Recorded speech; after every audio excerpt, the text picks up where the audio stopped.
شروع اللہ کا نام لے کر جو بڑا مہربان نہایت رحم والا ہے۔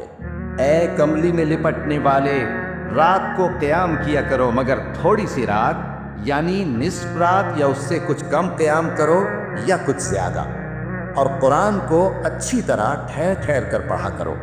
ہم ان قریب تم پر ایک بھاری فرمان نازل کریں گے۔ کچھ شک نہیں کہ رات کا اٹھنا نفس کو سخت پامال کرتا ہے، اور اس وقت ذکر بھی خوب درست ہوتا ہے۔ دن کے وقت تو تمہیں اور بہت سے شغل ہوتے ہیں، تو اپنے پروردگار کے نام کا ذکر کرو اور ہر طرف سے بے تعلق ہو کر اسی کی طرف متوجہ ہو جاؤ۔ وہی مشرق اور مغرب کا مالک ہے، اس کے سوا کوئی معبود نہیں، تو اسی کو اپنا کارساز بناؤ۔ اور جو دل آزار باتیں یہ لوگ کہتے ہیں ان کو سہتے رہو، اور خوبصورتی سے ان سے کنارہ کش رہو، اور مجھے ان جھٹلانے والوں سے جو دولت مند ہیں سمجھ لینے دو، اور ان کو تھوڑی سی مہلت دے دو۔ کچھ شک نہیں کہ ہمارے پاس بیڑیاں ہیں اور بڑی زبردست آگ ہے، اور گلے میں اٹکنے والا کھانا ہے، اور درد دینے والا عذاب ہے۔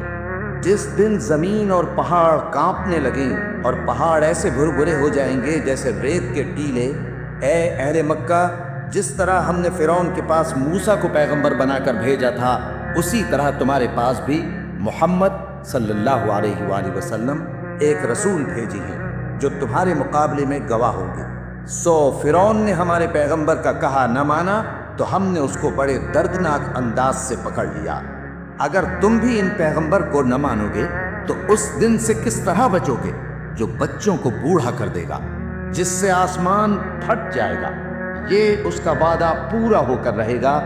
یہ قرآن تو نصیحت ہے، سو جو چاہے اپنے پروردگار تک پہنچنے کا راستہ اختیار کر لے۔